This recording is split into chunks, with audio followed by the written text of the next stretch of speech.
जनता के लिए क्या मैसेज रहेगा? जनता को इंतजार करना होगा। मैं वापस आ गया हूँ, उनकी जो उम्मीदें मुझ पे थी उन उम्मीदों पे खड़ा उतरेंगे। और सबसे बड़ी बात, मीडिया के वसातत से मैं उन लोगों को बताना चाहूंगा, मेरा कोई दुश्मन नहीं है, लेकिन जो मेरी आवाम का दुश्मन है वो मेरा दुश्मन है। हम बदलाव चाहते हैं, हम जो स्कीमें हैं वो जमीनी सतह पे इम्प्लीमेंट होते हुए देखना चाहते हैं, उसमें कोताही कोई बरते तो तकलीफ होती है। देखिए, बहुत सारे लोग सोचते होंगे कि मुझे मजा आता है किसी को नीचा दिखाने के लिए, नहीं, लेकिन जब वो लोग मेरी आवाम को नीचा दिखाते हैं तो मुझे उसको सलील करने में मजा आता है। इसलिए वो लोग सुन लें, जो जिसकी जिम्मा, मैंने जेल के अंदर एक चीज देखी, खुदा की कसम करके कहता हूँ, जितने वक्त मैं जेल में रहा उतने वक्त वहां की पुलिस भी कैदी है।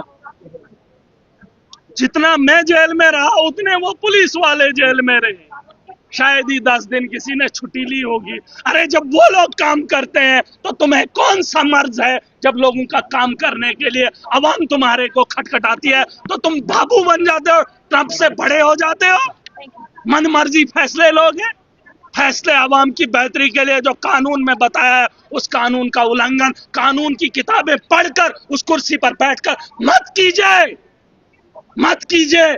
गुनहगार हो, दुनिया से तुमको जाना है। तुम्हारे माँ बाप, तुम्हारे दादा, वो निकल गए होंगे दुनिया से, तुमने कितना जीना है? गरीबों को खुश न करके उन्हें रुलाने के बाद उनसे उम्मीद करते हो ये दुआ देंगे। दुआएं हमने ली, हर घर के अंदर दुआ निकली, मैं सुनता रहा, लोगों की दुआएं थी, लोग चाहते थे महराज निकले। अरे तुम्हारा तो वजूद ही नहीं है, तुम्हारा तो वजूद ही नहीं है।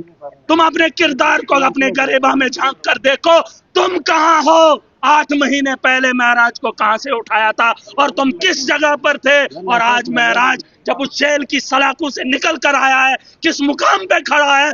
तुम जीते कि महराज जीता? महराज की सोच जीती है, तुम हार गए हो अपने काम के उसे वो जो तरीके को उसको बदलना। मुख्यमंत्री ने कल ट्वीट किया, जैसे आपका बेल आउट हुए, आपका रिलीज का ऑर्डर आया, मुख्यमंत्री ने कहा कि मिसयूज हुआ पीएसए का, मैं पहले भी कहता था और जीत हुई है।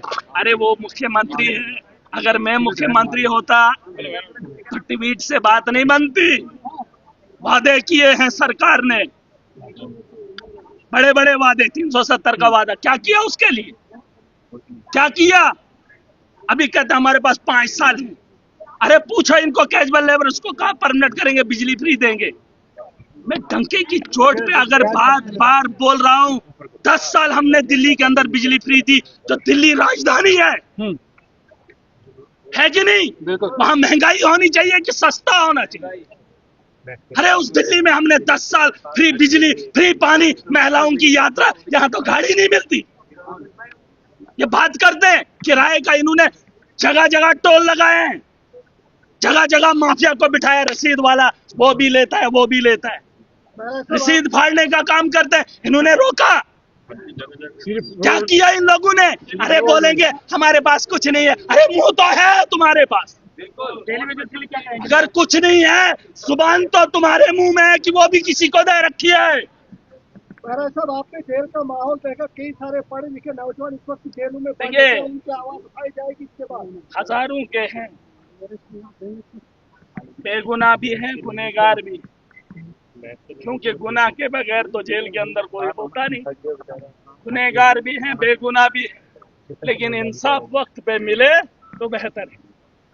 अगर किसी को गुनहगार ठहराना है तो ठहरा दीजिए, ताकि उसे भी पता चले कितनी सजा काटनी। लेकिन अगर सजा पता चलने में ही 10-11 साल लग जाए तो वो बंदा सजा क्या काटे? शुक्रिया।